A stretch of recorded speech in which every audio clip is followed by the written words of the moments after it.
She had been standing at the reception desk for 11 minutes when the woman in the white uniform looked up, looked at her hands, and told her to step aside. Not come back later. Not I'm sorry.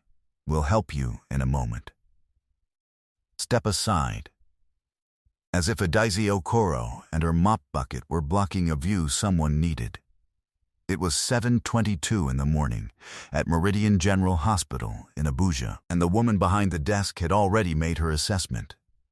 The uniform gave it away, blue polyester, the kind the hospital laundry returned every Monday, pressed flat, the name tag pinned crooked at the collarbone. Cleaner. The lowest rung on the floor plan. Not staff, not patient, not worth a full sentence. The ward manager would arrive at 7:45. The hospital director would be in his office by 8:00. Neither of them would hear what happened at 7:22. But one other person would. And by the time he heard it, the entire structure of this morning was about to change in ways that nobody standing in that lobby had thought to prepare for. Adaeze Okonkwo was 41 years old and 53 kilograms, which was 3 kilograms less than she had weighed 6 months ago when she started taking on double shifts. She lived in a single room in Garki with her son Tobena, who was 9 and who had taught himself to be quiet in the morning so his mother could sleep until 5 before her shift started at 6. The room cost 14,500 naira a month. The mop handle she carried had a crack running up the left side of the shaft that she had wrapped in electrical tape because the maintenance supervisor kept forgetting to replace it, and she was not going to wait for someone else's memory to do what her hands could do today. She had come to Meridian General 9 years ago. Not with references. Not with connections. She had come with a letter of application she had written by hand, folded into an envelope she had ironed flat after it got damp in her bag, and she had sat in the waiting area for 4.5 hours until someone at Human Resources agreed to see her. They had offered her the cleaning position on a Tuesday. She started the following Thursday. In 9 years, she had not called in sick once. That was not a figure she kept track of to feel proud of. She kept track of it because sick days were unpaid, and every naira was spoken for before it arrived. Adaeze's uniform smelled faintly of the eucalyptus floor cleaner she used on the ward tiles, and beneath that, laundry powder and something slightly warm, like a kitchen that had been running since early morning. She kept a small photograph tucked into the inside breast pocket of the uniform, not a photograph of Tobena, though she had those. This was a photograph of her mother, taken in 1997 in Enugu, standing in front of a row of tomatoes at Ogbete Market, her hand raised to block the sun, laughing at something off frame. Adaeze had not gone back to Enugu in 4 years. The photograph was the closest she got. She was not the kind of person who required acknowledgement. She had learned early that a room cleaned perfectly and silently was its own statement. She had mopped the cardiac ward, the maternity ward, the pediatric unit, the executive suites on the 4th floor. She knew which nurses left their stations for longer than they should. She knew which doctors had photographs on their desks and which had bare surfaces. She had been in every room in this hospital except one, the office on the ground floor with the frosted glass door and the name printed in small dark letters that nobody in the cleaning staff talked about directly, only referred to in the same breath as expressions like the top and management. That morning, Adaeze had arrived at 6:04, 8 minutes earlier than her shift required, because the ward floors needed an extra pass after the night before. There had been a difficult surgery. She did not ask questions about the medical side of things. That was not her work. Her work was to make the floor clean and then make it clean again, and to do this without drawing attention, without inconveniencing the doctors who moved through the hallways like they were late for something permanent. At 7:19, she had walked through the main lobby to retrieve a replacement cleaning bottle from the supply cupboard near reception. A family was waiting on the bench by the entrance. A woman, somewhere in her late 60s, and a younger man who appeared to be her son. The older woman's breathing was audible from 6 feet away. Adese noticed this. She noticed most things in this building. She noticed the way the woman pressed one hand to her chest, not dramatically, but the way a person does when something inside them is not sitting right. Adese collected her bottle. She turned back toward the ward. And then she stopped. The man, the son, was at the reception desk, his voice low and tight. The receptionist, whose name tag read Blessing, was looking at the computer screen with the expression of someone reading a document they have already decided not to process. The older woman on the bench made a sound, not a cry. The particular sound of someone pressing something down that wants to rise. Adese set her mop bucket against the wall and walked to the bench. "Come," she said. That was all. The older woman looked at her. Adese crouched down so she was at eye level. She placed one hand over the woman's hand and kept it there. 72 beats a minute. Adese knew what a steady pulse felt like because she had sat beside her son often enough in the night when he had a fever, counting against her fingers until morning. This pulse was not steady. At the desk, the son's voice rose slightly. He was explaining that his mother had chest pain, that she had been having it since 4 in the morning, that they had driven 40 minutes from Nyanya through morning traffic, that they had private insurance through his employer which he was trying to show on his phone, that the phone was loading slowly, that the insurance existed, that his mother needed to see a doctor. Blessing did not look at him. "Sir, you need to follow procedure. A cash deposit of 35,000 naira opens the file. We cannot begin until the file is opened. I'm showing you the insurance card on the, sir, 35,000 naira. Or the insurance company's authorization code, whichever you can provide first." The son pressed his hands flat on the counter. "She is having chest pains. She has been having them since 4 o'clock this morning." Blessing looked at the screen. "I understand. But I cannot open a patient file without documentation. If this story is hitting you the way I think it is, subscribe now. Because what happens in the next 3 minutes changes everything in this lobby." Adese heard all of this. She heard it from the bench, where the older woman, whose name Adese would learn later, was Patience Akebe, 68 years old, retired schoolteacher, 31 years in the classroom in Kogi State, had begun to lean slightly to one side in a way that was not a lean. It was a list. Adese stood. She looked at Blessing. This woman needs a wheelchair. Blessing looked at her then, the full look, the one that came down from some internal position of rank and took inventory of the blue uniform, the mop handle still propped against the wall, the name tag that said Adese, and below that, housekeeping. "Mind your work," Blessing said. Adese did not move. Her pulse is irregular. "You need to call the duty nurse." "I don't need a cleaner to tell me, call the duty nurse." The lobby went still in the way that a room goes still when something has shifted below the surface, but the surface has not yet caught up with it. 2 security guards at the far end of the entrance looked over. A woman with a child in her lap on the waiting bench looked over. Blessing's hand moved toward the phone on her desk, then stopped. Her expression rearranged itself. "If you don't go back to your section, I'm going to report you to." She stopped speaking because the frosted glass door at the side of the lobby had opened. The man who stepped out was not tall. He was not wearing a suit. He wore dark trousers and a plain long-sleeve shirt rolled to the elbows. He was carrying a folder and drinking the last of something in a white paper cup, which he dropped into the bin near the door without breaking stride. He had the kind of face that came from being 64 years old and having spent most of those years paying close attention to things that mattered. His name, printed on a small plaque on the frosted door he had just stepped out of, was Professor Emmanuel Chukwuemeka Obi, Director of Clinical Operations, Meridian General Hospital.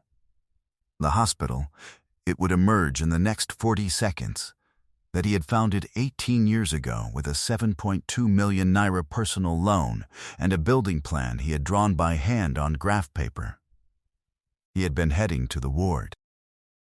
He had stopped because something at the bench had caught his periphery. He was looking at Adaize now, and at the woman beside her, and then he was looking at Blessing, and the lobby had gone completely quiet. "What is happening here?" he said. His voice was the same volume as a person asking for a glass of water. Blessing's hand came off the desk edge where she had been resting it. She sat straighter. "Sir, the patient's family hasn't completed. What is happening here?" he said again, not louder, but without the question mark this time. Adaize looked at him. "This patient has been showing signs of cardiac distress for the last 8 minutes. The intake process was not completed because her son's phone was loading the insurance card. She needs to be seen now." Professor Obi looked at the woman on the bench. He looked at her the way someone looks at something they have already understood and are confirming. "Get Dr. Ama Mensah from cardiology," he said to Blessing. "Wheelchair from the east corridor. Room 104. Now." Blessing picked up the phone. Adaize stepped back to give room as a nurse appeared with the wheelchair 2 minutes later. The son, whose name was Gerald Akebe, 39, an engineer with a firm on Muhammadu Buhari Way, grabbed his mother's bag from the bench and walked alongside the wheelchair, his hand on her shoulder, saying something low and quiet that was not meant for anyone else. Patience Akebe, as she passed Adaize, reached out and took her hand. She held it for 3 seconds. She did not say anything. Then the wheelchair rounded the corner toward room 104. Professor Obi watched them go. Then he looked at Adaize. He said, "What's your name?" "Adaize Okonkwo." "Housekeeping, sir, Ward B." He looked at her for a moment in the way a person looks when they are adding something to a category they already have a name for. "How did you know her pulse was irregular?" Adaize held the mop handle. "I've sat with enough sick people to know what a steady pulse feels like." He was quiet for 4 seconds. "Have you had any medical training?" "No, sir. Have you wanted to?" The lobby had mostly returned to its ambient noise. A printer somewhere, a phone ringing at a distant desk, the squeak of rubber soles on the tiled floor of a corridor. Adaize looked at the hallway where the wheelchair had gone. "I didn't let myself want things that weren't possible," she said. Professor Obi set his folder down on the edge of Blessing's desk. Blessing was on the phone, her eyes forward, not looking at either of them. "Come to my office at 12 o'clock. He said to Adaize. He picked up his folder and walked back through the frosted glass door and closed it. Adaize stood in the lobby for a moment. Then she collected her mop bucket and went back to Ward B.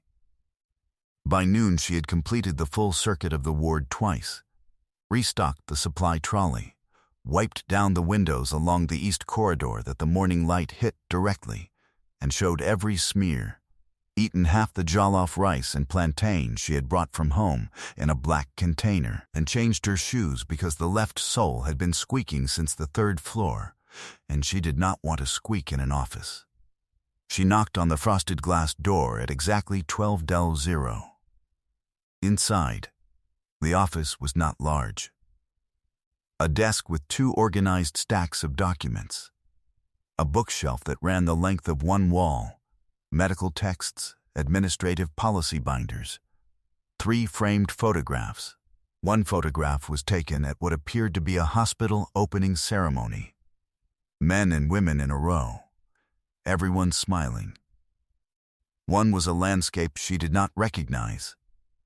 The third was a woman, somewhere in her 50s, standing in front of a window with both hands at her sides, looking directly at the camera.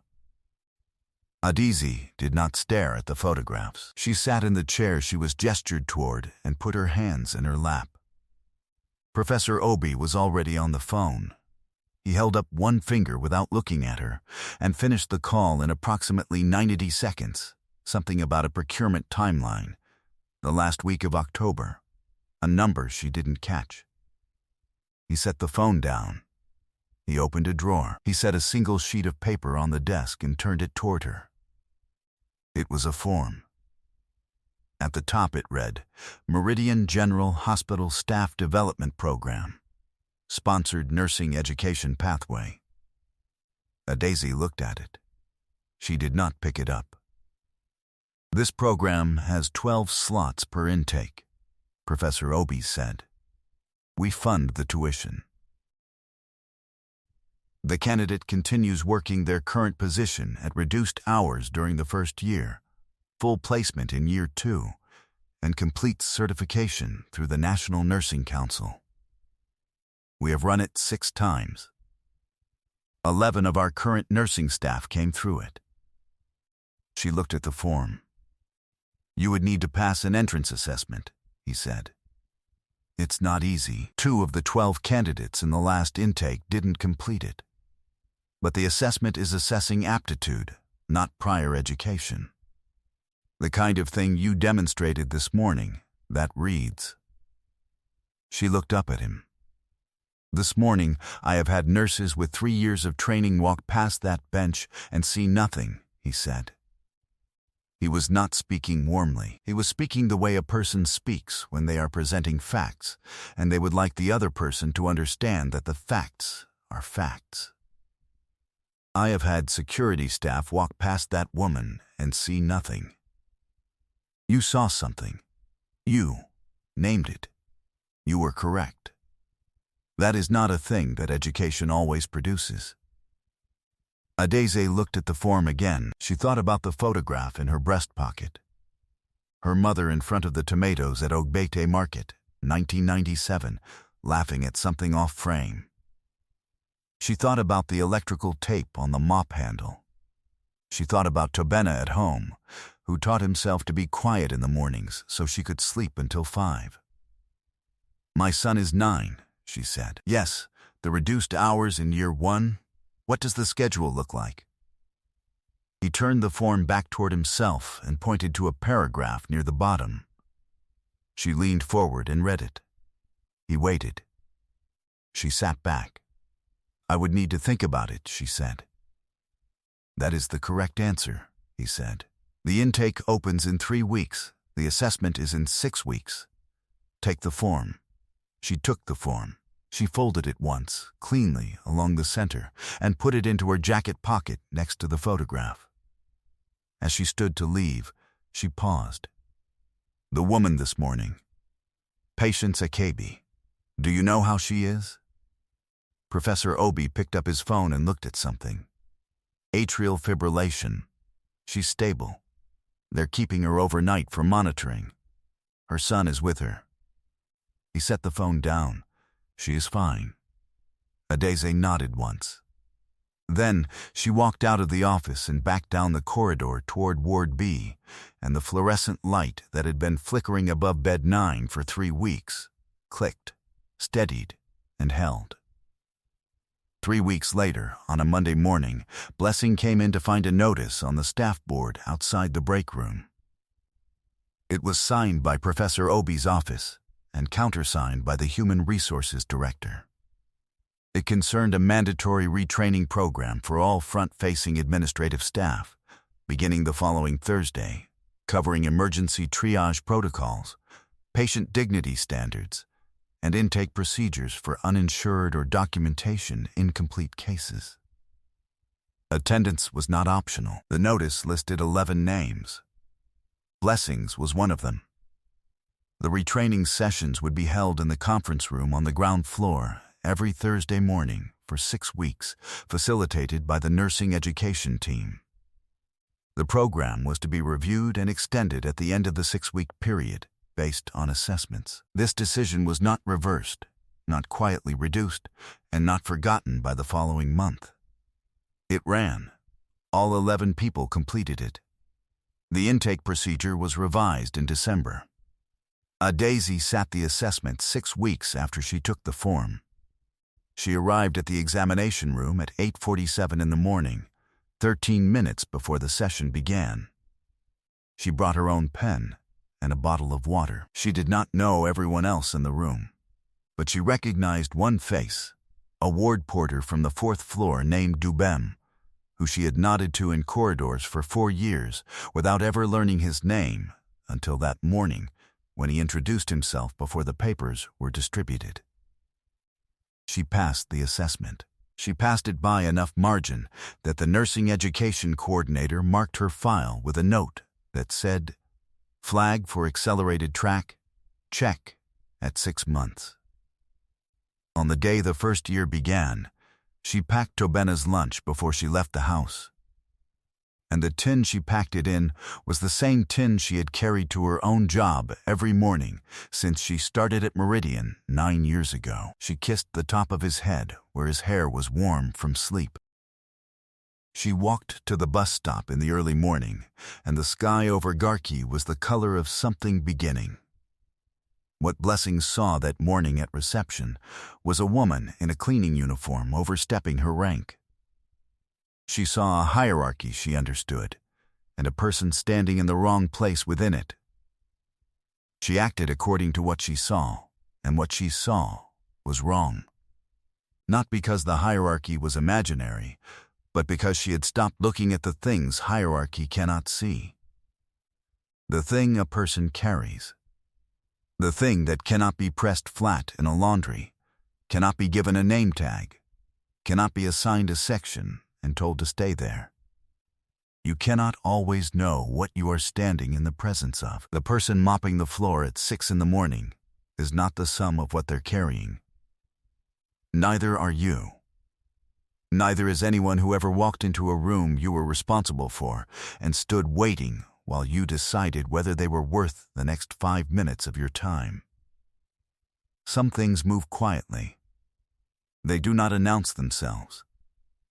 They do not require you to look up from your screen, but they are there, and they are moving, and by the time the room catches up with what just passed through it, the world is already a slightly different shape than it was before. And the morning Blessing told Adeze Okonkwo to mind her work was the last morning that any version of that sentence would ever have the same weight in that lobby again. Because while Blessing was looking at the uniform, the woman inside it was already looking at what mattered. She was already doing what needed to be done. She was already, without knowing it yet, walking towards something that no one in that building had thought to name for her. Because they had decided, before she opened her mouth, that her name was housekeeping. If you saw Adeze that morning, if you were the one standing at that bench, the one with a mother whose hand was going cold on the armrest, what would you have called her? And if you were the one behind the desk, and someone had to show you what your job actually was, would you have had the courage to go to that training on Thursday and sit down? Leave your answer in the comments. I want to read it. Subscribe for more stories about quiet strength, hidden power, and the people the world overlooks until the moment they change everything. I'll see you in the next one.